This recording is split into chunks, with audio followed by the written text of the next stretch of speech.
Tracy Gilchrist. I'm with my own outlet, Holding Space. Thank you for chatting with me today. Thank you. Nice to meet you. It's good to meet you, Paul. Well, first off, congratulations on the Audacity. What a wild ride this is. Would you talk about a little bit about your earliest reactions to seeing Gary on the page? I got this script with the caveat from, my manager and agent who said, "You're not gonna, this is, I can't even believe how good this is. Everyone's going to want it. But you have to read this." And that was my reaction too. And that doesn't it just doesn't happen that things are clearly so good right out of the gate. I don't know if you heard from Jonathan, the creator, that, AMC wanted him to write the pilot. They read the pilot and they greenlit the series. Like, that is almost unheard of, but I did not know that. Okay. And it's totally merited. The script the world was so complete and the characters were so complete, and Gary was so complete. And there's only a few scenes in the pilot. So then when it became time to audition, they sent some other scenes from other episodes. And I just thought, oh my God, I love this guy. Love this guy. Love him. Well, he's interesting because he's, at least in the first few episodes, he's a bit of a contrast from a lot of the folks in Silicon Valley. Yeah. First off, he's holding, he and his wife Joanne are, there's a class discrepancy. You'd think like two therapists would be, thriving in most environments, but here they are really, the poor people on the block, and mental gymnastics to keep up with that. Would you talk about that aspect? I think that's a really important part of it. And I think that they also do a really good job of dramatizing how resentful that turns these people, makes these people. Joanne, it's driving Joanne's basically crime with Duncan, right? She wants money. And then, I think that when they got married, they were probably pretty fancy for that area. Mm-hmm. They lived in this great house near Stanford where he was probably teaching at one point, and they were kind of, the big shits on the block. And then in the last 15, 20 years, it's just completely been turned on its head, financially, obviously, and power-wise. And I think, there is a deep resentment there. I think that one of the things you pointed out, though, which I think is true, is that one of the things that Gary is different about Gary from the rest of the characters on the show is that Gary really does believe in something. Mm-hmm. It may have gotten it soured a little bit over the years, but he really does believe in therapy and helping people and helping kids. And he does feel like he's not particularly effective lately, probably, but he does believe in this thing, and he believes that he's not being properly respected and rewarded for that thing, and that these schmucks, pardon the language, are building spam engines and becoming gajillionaires and being worshipped.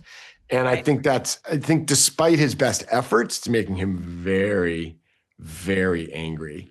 And the class discrepancy is a big part of that. They're struggling. Right. Yeah. And they're professionals, they shouldn't. No. And it's a microcosm of, I think, a lot of people. Yes, lately. That's right. That's right. There's a scene with Billy's character, Duncan, which I think is really interesting. Like, Duncan wants to take a test for neurodivergency to prove his superiority, basesically. Yeah. Would you talk about shooting those scenes with Billy, who's just unreal in this show? He's a beast of an actor, and always has been. And this role was just made for him. It's such a good pairing. That was the first day of shooting anything on the show. It was so the scenes at what they call the dumb house, that place where I take him where he takes me and I give him the neurodivergence test. That was the very first day of shooting. And we just, he was off to the races. So I was just like, it's great because all I have to do is react to that. And that is a tornado. And we had a great, great time shooting it. And I remember after the first one, Billy looked at me and he was like, yeah, we're gonna have fun. Yeah, like it was a really good feeling. you read the script like I was talking about, and you're so excited about it. And then you think, okay, this is not easy to execute, right? This could be one of those shows where it looks like 4 people are on 4 different shows. Like the tone is different, the performances are big or little, or, and Jonathan and Lucy Forbes, the director of the first 2 episodes, did I think an incredible job of narrowing that and finding that razor's edge of tone. And then it became very clear to all of us, what it was. And so it's really exciting. I mean, and it's, a great group of people who are both wonderful on camera, but also wonderful people. So we're having, as the world falls apart, I feel very, very lucky to have this awesome job at the moment. Yeah, well, and I think you're going to have some more seasons. It's just in my gut. I hope. Would you talk a little bit about Gary's relationship with his stepson? Because it seems to me that Gary is maybe the most stable factor in Orson's life. I think that emerges, right? I think that, when Orson shows up, I don't think Gary really gives a shit, frankly. He thinks it's kind of Joanne's deal and whatever. He barely notices the kid. And, Orson only be really, which is, ironic given he's a child psychiatrist, but Orson really only becomes a factor when his issues start interrupting Gary's life. Right. Then Gary's like, well, I guess we got to do something about this. And then he totally screws that up. So then he's in for a penny and for the pound. Then I think he kind of wakes up a little bit and says, okay, I got to actually focus on this for a second. And then I think they start to, I think he warms up to Orson. I mean, Gary really is an empath. But by the time they go through the stuff that I don't want to say, I think they come out on the other side, and I think they have a little bond. And it's going to be interesting to see how that plays in season 2. I mean, just like you said, Orson has kind of been, maybe abandoned is too strong a word, but his father is sick and doesn't want him around. Joanne doesn't seem to care very much, honestly. And Gary is now there and paying attention. And I also think on the flip side, Gary suddenly, has someone to take care of and love, and I think that's, I think his marriage has been relatively dormant for some time, and it must feel good to him. So hopefully that continues. Also, Everett is a fantastic actor and so much fun to act with. So I do hope it continues. Yeah, he's terrific. Well, thank you so much. I have to wrap, but congratulations. I know we're going to see more of you. Thank you very much. Nice talking to you. Hi, I'm Tracy Gilchrist. I'm with my own outlet, Holding Space. So thank you for chatting with me. I appreciate it. No, thanks for having us on it, honestly. I dig the poster behind you, too. Dorothy. Cool. Yes, that's my my trippy Wizard of Oz. Before I start, Billy, I think I don't know if you still are, but I think you used to work with my good friend David Shaw. Oh, yeah, I did. Yeah, I love him. He's fantastic. Yeah. He's out. I haven't seen him. What did I just did recently see? You don't know who he is. He's an agent, a BRS Cage. Oh, okay. Yeah. Anyway, I just remembered that you used to work with him. So, well, congratulations. He started it all. Him and Charles Bodner, they really started it all. Yeah, what a gift. Good at their job. I'll tell them hello. Yeah, please do. I will. Probably text him after this. She only has 5 minutes. I'm sorry. No, I mean, I started She started it. Well, congratulations on the Audacity. It is audacious. And I think, Jonathan, I'm going to go to you first because this is an important show right now. I mean, we are dealing with a technocracy and, we had Doge and Elon Musk in the White House. These are all kind of outliers of what's in the show. Would you talk about why you wanted to take on this important subject? Well, I want to say firstly to all of the tech titans out there, I'm not taking you on. You guys won. It is clear who is dominating the world of finance and culture and government. I think that's the thing. Satire. Someone said, I think it was John Knowles who wrote a separate piece. He said, satire is the protest of the weak. And I think that that's a really interesting statement in a lot of ways. I think he was being critical of us satirists as being weakly. I would say. Mm-hmm. But well, fuck that guy. But Exactly. I do understand that, and it's also the weak have a voice as well. We all have to. You're not weak, man. I appreciate that. But it is mentally strong. Yeah.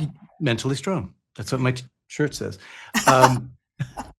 But I do think that there's something to that, that we're not raising our fist in the air in the same way, or picking up a weapon for that matter, but we are trying to hold up a mirror and show everybody a vision of the world that we are all engaging with daily, hourly, minute by minute, and just asking the question, not necessarily with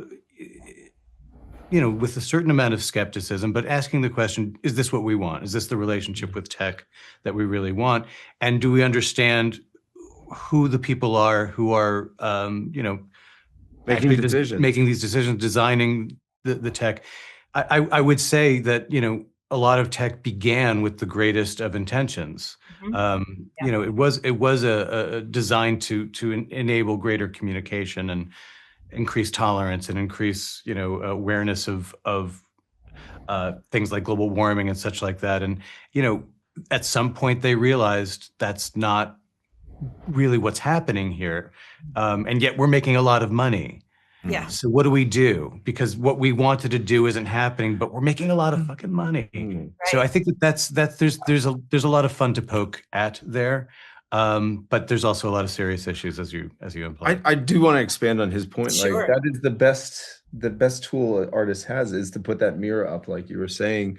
And it's like, Jonathan is not, he's not the one making these decisions in the world. He's not the one out there. He's going, hey, look at it, be aware of it. And that is a powerful tool. And I think it's important. And that's what I love about it. It's not opinionated in his way, but he's able to articulate the humanity of these people and like show their flaws. Yeah, I love that. Their flaws. It's not, he's not putting it on them, Right. Well, to that end, Billy, you are playing an incredible character. I mean, this feels like it must have been heavy lifting. I mean, not that you're just so in it, and like such an incredibly unique character, singular character, who is at once wildly insecure and paranoid, and also, has an air of superiority and some silliness, and it's so much to hold as an actor. Would you talk a little bit about how you approached Duncan? First of all, I only have gratitude for the character that Jonathan Glatzer made up. It all stems from the script and the beautiful mind he has. But like, honestly, that's like Beautiful Mind, not the movie. Not yeah. Let's be honest. Like, Jonathan Glatzer, I believe, is one of the most prolific writers of our generation, and quote me, end with quote. Okay. But the complexity of this guy, this is what I've craved. 20 years in this industry. I've always played like characters that were helping the support the main storyline. To take on Duncan and just find the profoundness of what embodies this person is a treat.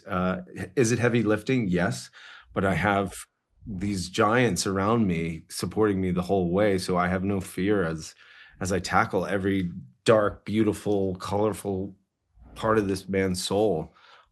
Put it out there again. I love bathing in it every day. I get to jump on set. I do. It's a gift. I could not be doing it, and that's the truth. I could just not be doing it. Well, unfortunately, or fortunately, fortunately for me, Billy brought that sort of energy to his audition. It was very evident within 5 seconds that he was the only person to play this role, who could play this role by my lights. Just his ability to shift from that, as you said, the insecurity to the arrogance and back again is it's with lightning speed. And whether you're changing those gears with grace or you're grinding those gears, we see the struggle. And I think because of that, we actually do empathize with Duncan Park, who is, perhaps on paper, not so easy to empathize with. And in the hands of Billy, who so masterfully plays this role, Thanks, you man. actually care about him, and you see the little boy inside of this wannabe tech titan. I always I believe Duncan came to the Valley, like you said, with the hope of doing something beautiful in it, and then slowly recognizing the toxicity of the world around him just seep in. And it's sad, in my opinion, when I look, I protect Duncan deep in my heart. I protect all my characters. Yeah, But you have to. it resonates with me. Like, it's sad, a story of someone so lost from what they originally started. And I think that's an awesome place to build a character from. Yeah, thank you both so much. Yeah, thank you. Yeah, it's a pleasure. Congratulations on the Thank series. you so much. We should end it with, let's call David Shaw right now. I will let him know that I spoke with you. Awesome. Thank you. Hi, I'm Tracy Gilchrist. I'm with my own outlet, Holding Space with Tracy. So thank you for speaking with me. Yeah. Hi, thank you so much for having us. Of course. Well, congratulations on the Audacity. It is rather audacious to take on the tech bros. So. Oh yeah.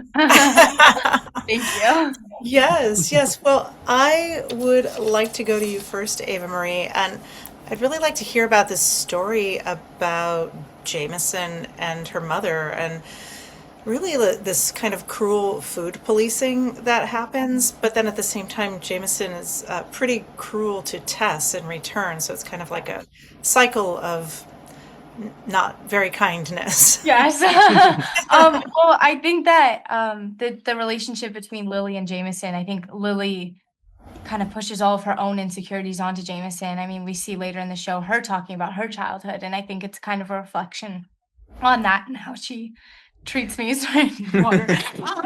But yeah, I think a lot of the way she treats others now comes from Jameson's own insecurities, so it kind of is a ladder. And we see how she treats Tess and the other people around her with such disrespect. Oh man. Meanness. But yeah, I think it's just she's a really deep character, and on the surface she tries to be the tough guy, but she's not. She's really, I think, sad and broken inside. Yeah, thank you for that. And then Thailey, I would like to hear a little bit about Tess's relationship with her parents. And we have this scene, scenes of Tess at dinner where her parents are on the phone. It's the opposite of what you generally expect. And it's just this very cold, kind of sterile environment that she's grown up in. And now, of course, she acts out in various ways. Yeah, totally. Yeah. I mean, yeah, she's really lonely because, her dad is really busy creating an AI companion for alienated teens, which is crazy because, his own daughter actually is one. And, that's why she's kind of become like a little kleptomaniac, and she's stealing everything and really just trying to get attention from her parents. And, her mom's out of the picture and it's her stepmom. And she really just wants a connection with a person. And but we really, for like that one scene with dinner where they're all on their phones, we really wanted Tess to be the only one not on her phone because we wanted to show how invested they are, especially in their tech. And we really wanted to show in this show that how power and ambition can really affect families and kids and younger generations. Yeah, I think the show does a great job of that. And then Everett, obviously, Orson is really struggling with the idea that he wasn't wanted by either of his parents. So would you talk about how that affects him in this show? I think like Orson's already very, he's very shy, introverted, doesn't really know anyone there except for his mom and his stepdad. And I think hearing because it's so hard to already form relationships with people, hearing that the one person that he could go to and talk to. I mean, there's a scene in episode 1 where he calls his dad and is like excited to talk to him. Where the rest of the scene, he's like, the rest of the episode, he's like very down and sad. And when you see this, he's like happy. But when hearing that the one person that he was willing to open up to didn't really want him, didn't really want to talk to him.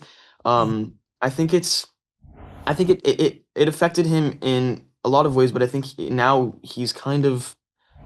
I think he's ready to try something, to try and find someone or find something out there to kind of replace that for him. Yeah, thank you for that. And then I'll go back to you, Ava Marie. There's this wild scene. I think it's kind of wild where I guess it's Labor Day and Jameson is surrounded by all these people who are going to help her get into college. Oh, yeah. The task The force. task force. The task force, yes. Yeah, and this really illustrates an imbalance in terms of class and opportunity that people have. But she doesn't want to take advantage of everything they want to buy. Would you talk about that scene? I mean, I think what we really wanted to come across with that scene is that everyone in that room is talking about her like she's not there. Like even the little joke about the blue-eyed piñata, things like that. Right. I think that she feels like she can do it on her own. She doesn't need all of that, but she knows that stepping out of that is going against everything her parents have prepared for her whole life. And because she's lived there and been raised that way forever, she doesn't really know anything else. So she's trying to move on and take that first step, but she's having a hard time doing it because of things like that. Yeah, thank you. And then I'll go back to you, Thailey. Would you talk about the importance of this story? I kind of touched on it when I was saying hello about taking on technocracy, but here we are, where AI is controlling many of our lives, and we had Elon Musk in the White House. So this story is very real. What does it mean to you to be a part of it? I think it's so important that we're really telling this story and how relevant it is. And AI isn't going away anytime soon, whether you like it or not. And I think it's really important that we're telling a story that's so relevant and really making people think. And that was our goal of this show, is to really make people ask questions after watching it, even though it's still really entertaining. But I think people should really think about the show. Yeah. Yeah. And how about for you, Everett? What does it mean to you to be a part of it?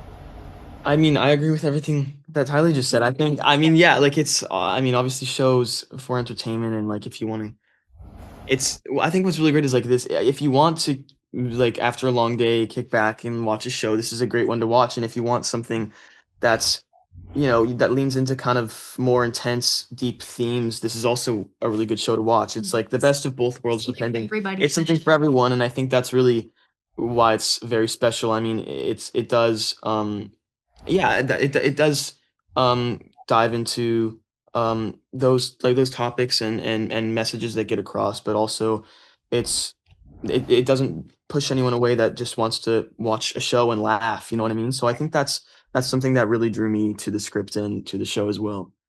Yeah. Thank you so much. I have to wrap, but it's been a pleasure and congratulations. Thank you so much. Nice to talk to you. Hi, I'm Tracy Gilchrist. I'm with Holding Space. How are you? Hi. Good. How are you? I'm doing well, thank you. Thanks for chatting with me, and congratulations on the show. It's an important one at this time in our lives. I would love to go to you first, Meaghan, and ask you a little bit about Anushka as a woman in tech who is. She's a badass and strong, powerful person, but also, it presents certain challenges. Would you talk a little bit about that?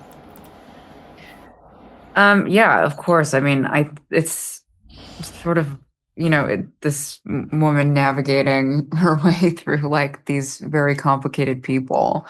I think it's, it was so fun to play someone who is so, composed and poised on the outside, but who's sort of like freaking out on the inside and deciding when and where to show those little cracks. And then also figuring out, like where, she comes off as somebody who really wants to do good at the end of the day. But I think, deep down, it's exposed that she can be, swayed and corrupted and greedy and power hungry, just like the rest of them. Yeah. Thank you. Thanks for that. And then, Rob, would you talk a little bit about Tom, who I think is interesting because he represents kind of the government or bureaucracy and that kind of slow move, which is the opposite of the tech world. So would you talk about representing that contrast? Well, it's funny because he does come from that world. I think he himself has felt bogged down by the red tape around him, and that's the one redeeming thing about the tech world, I think, probably to Tom, like that something, if it's going to get done, it will get done fast, but he's, I think, probably dubious whether it's going to happen or not. It's his last chance, but yeah. A little hurrah. Yeah. Thank you. And then Simon, there's a great irony in Martin creating this AI for alienated teens when his own daughter is alienated at the dinner table. Would you talk a little bit about that? I think that it is, I guess, up for debate whether he's aware of that irony, but I just felt like to justify it for me, to try to get his back.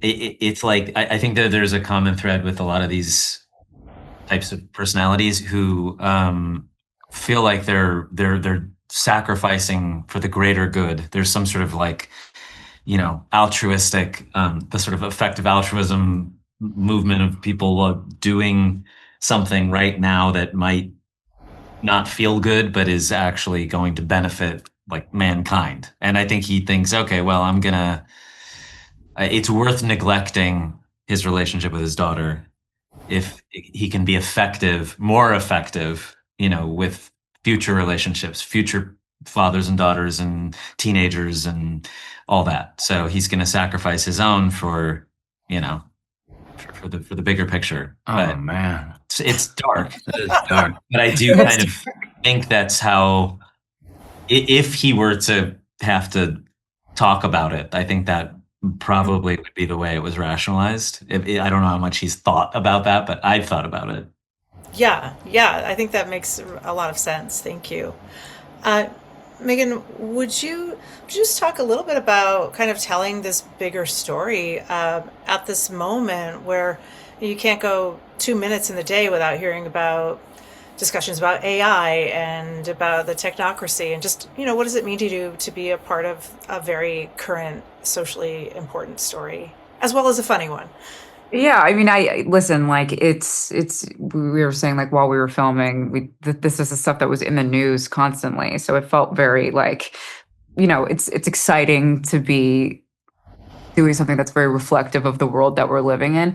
But that being said, this story, it's about the characters in it and their pursuit of power and money and what they'll do to get there using the tools that they have. So that to me is the most interesting part. It's that's the backdrop, but we're really focused on who these people are and what this, the power that tech holds has done to them. Right. Yeah, thank you for that. And then Rob, also Tom is, I don't know how exactly he identifies, but he is not a straight character. He's a queer character. And we're at this juncture where that kind of storytelling he just kind of is. It's not a big meal made out of it. And he's also a veteran. So it doesn't seem like a big deal. But in terms of visibility, when there's a contraction of LGBTQ plus storytelling, it's very important. Would you talk about that part of it? Yeah, there is of course an acceptance of himself in his sexuality. There's also probably about a handful of people, I think, who know that he's gay. Yeah. Apart from all the random men, he may have slept with, but the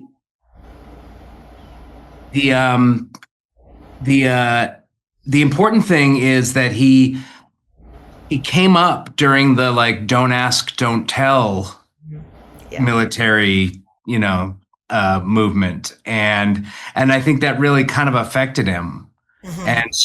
And grew up I imagined him growing up in a military family.